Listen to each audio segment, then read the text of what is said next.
Arden is going to be a huge pick for both teams. They do prioritize it, although G2 does play Finn. So let's see if they're going to take the Arden away. But SK also plays Lara into Arden, and they had a lot of success. But I actually prefer Lara over Arden because I feel like Lara counters Arden because she disables his protection abilities, etc. So they're actually going to first pick the Lance here and put it on Keanu, who has an amazing Lance. So this is an exciting draft already. And Baron goes the way of SK Gaming. Hundor going up against that carry that he's so well known for. Kavolafar going to be grabbing that and taking that into the lane. So already a strong draft from both teams because, you know, G2, they're going to be very happy with that Lance pick. Yeah, G2 is going to be happy with the Lance, but at the same time, SK is going to be very happy to have a Baron on their side. It's one of the stronger picks that we've seen. It has been banned away a lot, but when it does get picked, the Baron is currently in Europe sitting on a 5-1 record. Yeah, but also Baron is really good into Lance because once he has jump chest maxed at max level, he can't be rooted. He can just jump out of it. So Lara will potentially be a good pick here, or Finn, because Finn is a good counter, but Lara Baron is just a strong combo because of the heals and the amount of burst that Baron has. So with G2, they need to pick a melee hero that can get onto Baron, or they need to pick a hero that can outrange him, so maybe Celeste if they want to play the range game here. There's also, you know, Kestrel, CP Kestrel, Idris. Idris, so they need to either play a dive comp that can get onto Baron or a poke comp that can outrange him. So let's see what G2 decides here, because they have a few options. I know that Hundor does like that Celeste, but he's also shown that he can play melee heroes like Idris. And even, I mean, Vox is open too. I mean, they can always pick the Vox as well. So to actually go with Ringo here, maybe it might be CP, but CP wouldn't be good into a Lyra heal comp here. So it should be a weapon Ringo with a, CP Ringo with a weapon Lance. Okay, there you go. I mean, we've been talking about how G2 have been running very interesting compositions. This is going to be another one of those two heroes that you usually expect to be captains. Probably not going to be the case in this game. What do we expect SK to do to round out this composition? How do you finish out this comp with a Baron and a Lyra? There's a Baptiste, there's a Taka if you want to counter the Ringo really hard. They have a few amount of, there's a CP Blackfeather too, is going to work really well with a Weapon Baron. So I think out of the two, probably CP BF or Baptiste will probably be the best pick here. Or even Koshka if they want to run over the early game. So let's see what they want to pick. Certainly a few picks available. There's going to be a lot of AoE coming out from this G2 Esports team. Like, if they can get fights where things are stacked up, Samuel going to be the final pick there.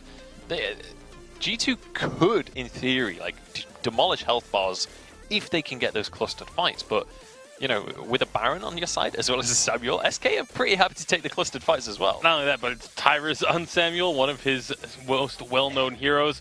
The Ringo is... It's interesting because it's actually started to be seeing a little bit more frequently. It's only had one game in Europe, but over in North America, this pick has started to come out a little bit more often. It's been picked up like 3 times within the last week or two. And so it's interesting to see teams starting to move towards this Ringo a little bit. But I just, against this composition that SK has, I just don't know or don't think even it's going to be strong enough. But I'm excited to see Dark Potato back on this Lance. This is a pick he played a ton last season. We'll have to see how he's going to do with that one. What are your thoughts on the composition switch? Yeah, I don't like Samuel pick here. Like I said, if Lance lands a root on him and Ringo jumps on him, Finn gets on him, Samuel is pretty much dead. So CP Blackford would have been better if there's some mobility. They're going to focus down on Samuel most likely and then just take care of the Baron once Samuel's gone. So let's see how this plays out. So I'm thinking I'm going to lean towards G2 because of Dark Potato's Lance, and they're so comfortable with the comp that they're playing. So we've got an analyst for either side. Let's see how this one's going to pan out. It's just about time to head on into our finals. Let us know who you are going to be supporting as we head on into this one. It's G2 up against SK El Clasico here in Europe. We'll see if that's going to be the case as we pass it over to our casters. Thank you very much, guys, over on the desk. And 50-50, that's what I like to hear. Can go either way. G2 versus SK. My name is George, joined by AJ once again. And we're about to get into the first game of this best of 3. This is going to be a really interesting series, Jaws. I mean, even just looking at game number 1 for a second, from the picks, we're seeing a few things we haven't seen either in a while or almost at all. Like, Kavalifar he's not played a lot of Baron. This guy is known for his melee characters in lane. What's he going to do on this pick? Hundred's playing Ringo. Ringo, in general, not seeing a huge amount right now, and it looks like it's going to be Crystal, which is, very much a European thing. We haven't seen a lot in North America. Curious to see how that's going to do on the current update. Dark Potato's back to Lance in the jungle. Again, this is something we actually do know him for, but it's not a popular pick right now. You have to ask yourself why. And then Tyrus, he's the only one playing something that I feel like is just like totally, this is Tyrus all over. It's Samuel, right? He's really well known for this pick. Curious to see how it's going to work, though, in conjunction with Kvalifar on the Baron. Because this is definitely a weird situation here. We don't see Kvalifar play these kinds of heroes often. This is now 2 range damage threats. That could be really good if Dark Potato struggles to get on the back line, but it also means that Hundor is not really in a dangerous position anytime he wants to fire off Hellfire Brew. It's very unlikely that, there's not someone jumping on him and making it so that it's hard for him to sit there and channel it. It's going to be about whether or not, SK have the ability to kite in these fights, or if there's perhaps, there might be a way, and I think it is possible that they can actually kind of hard engage to try and kill Hundor quite quickly. Or even just, burst down Dark Potato on the front line with the amount of poke damage that they have. It seems like there's a lot of options here for both teams with how they actually play the compositions. Well, I mean, you spoke a little bit about Tyrus. How well is he actually going to perform, right? And Suijay said on the desk, and very rightly so, he does get jumped on, like Kvalifar almost did. Took a little step backwards, though, to not get impaled. And if Dark Potato can find these massive impales onto Tyrus, or even Kvalifar when his jump jets are down, it's going to be a bit of a problem for SK. They're not the strongest composition in terms of like late game. Well, they are late game, but there's a small fight going on. I'll finish my point in a minute. Quibble onto Tyrus. Dark Potato following up really well. Nice impale onto Wrath here. Kvalfar's actually going to join the fight. Keanu going really, really low. Same with Dark Potato. They're just going to get chased out here. This could be a double for SK. It is. 1 each for the carries. Kvalifar and Tyrus picking up a kill each. I'm not sure why G2 committed so heavily to just going for a fight there. To be honest, although they have some potency early game with the Lance, the Crystal Ringo and Finn don't do a heck of a lot in the early game, especially when you're comparing that to Samuel Lyra, which is a huge 2 versus 2 combo in the jungle early. And to be honest, even Kvalifar, if he's able to have the time to do basic attacks early, which normally he's not, then he's going to do good damage, like respectable damage. And in a choke point like that, the splash is actually relevant. So, yeah, interesting decision to commit to a fight there. This has really accelerated the members of SK. I mean, Kvalifar has a tension bow at 3.5 minutes. That's pretty obscene. Only a little bit obscene. A Baron ahead early isn't something you want to deal with late, because he'll more than likely two-shot you. But the thing with G2, they've got so much engaged potential, and they have Hundor as well to kind of subsidize that with a lot of damage from Hellfire Brew. It's going to be, I think, a bit tough for SK if they can't kite back. And Tyrus is going to be very good at that, and Wrath perfect on this Lyra using that Bright Bulwark. But the only massive problem I can see for them is going to be very easy for G2 to delete a single target, and then it'll face 3v1, 3v2 even. We'll have to see what they want to do. They're putting a lot of damage onto Kinu now, rotating up towards that lane, and now SK have complete control of it. Hundor taking a fair bit, and until Hundor gets scared up as well, it's going to be a dark day for G2, because that Crystal Ringo is not going to be that early game powerhouse that he's kind of seen as going the weapon path. Yeah, Ringo, when you go Crystal, has a very different power spike, to be honest. Later in the game, Ringo does do a lot of burst damage. This build mitigates that a little bit, and actually, we definitely got to talk about this, going for the alternating current. For a while, the school of thought was that Ringos just make the most impact as Crystal when you just rush Shatterglass, because it really augments your ultimate, and that's basically what your entire kit is built around. But recently, when we do see Crystal Ringo, which is not frequently, we've been seeing much more of the alternating current build, which does give you the ability to fight early, because with Twirling Silver, you're actually attacking pretty frequently. It's one of the best attack speed steroids in the game, and it actually means that you're doing respectable damage with your basics. This is, I think, a smart pickup against what SK brings to the table here and paired with the Lance, but I'm not entirely convinced it's enough for G2 to be able to fight early, and therefore I wonder if they're looking to maybe fight in the mid game, if that's G2's plan here. Could possibly be, but hang on a sec, AJ. You say mid-game, I say early. That's 2 tension bows now on the map. Dark Potato's got his. I say, I'm just going to go ahead right now. I'm going to say there's going to be a team fight in 2 minutes where Dark Potato and Hundo are able to almost one-shot one member from SK. I'll take that. There you go. That's my prediction. I'll take that. Within 2 minutes. 8 minutes and 15 seconds, all right? You ready? Wow. All right, okay. Yeah. There's going to be a fight. Dark Potato's going to leap on somebody. They're going to instantly get killed or close enough. Tension Bar and Lance, pretty big, but Tyrus now and Raph taking firm control of G2's jungle here. Drifting Dart comes through, and Dark Potato denied a little bit of this, and the poke from SK is just a little bit too strong. But Hundo now, he's got that alternating current, like you said, different power spike timings for him, but that is definitely one that he wanted to hit early. All right, Goldmine now being the focus of SK here. G2 is in position to maybe contest that Hellfire Brew is available. Ooh, Hellfire Brew's going to come out. It's only going to strike Tyrus. 308 damage. Not bad. Oblivion's going to come through as well. It's going to sleep, actually, or at least deny some of that engaged potential. Here we go. Dark Potato's in a lot of trouble. SK are going to come through. They're going to delete him. Tyrus almost goes down. Kavalifar secures the kill, though. And now G2 are on the run. Hundo not being able to do all too much. And Keanu without his level... Keanu without his level 6 won't be able to do too much either. I told you someone would die quickly, and it was Dark Potato. This is really interesting. I mean, what exactly is Dark Potato meant to do to get into these fights? He's really got to firmly just commit and run in. I think he needs boots early, perhaps. Maybe Keanu should get some war treads. It's pretty hard for him to get in position, though. Yeah, maybe a little engagement here. Nice force to call on to 2 people. There we go. There was the kill I was talking about. Raph is going to fall as well.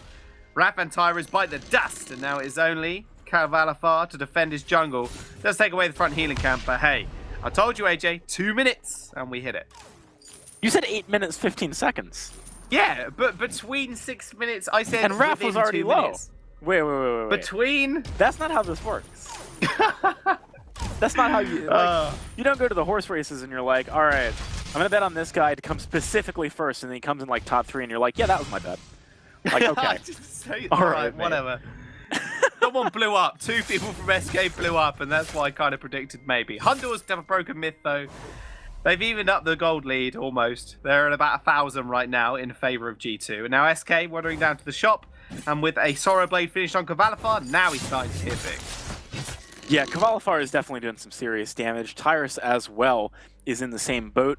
They just need to pick a fight where, you know, as I said, they don't have someone who's already low on health, and where Raph can actually play intercept for the team, you know, interrupt a lot of what's trying to go on here. Talk about burst damage, man. Hundor gets wiped out with a lot of burst damage there. He's got to be careful. Hellfire Brew comes across. Ooh, yeah, it's going to come across. Going to find Kavalifar, but they don't really care. Ion Cannon with a follow-up rocket. See you later. Kavalifar picks up a kill. They're going to find a turret as well. That Oblivion only just missing with G2 skirting out of the way.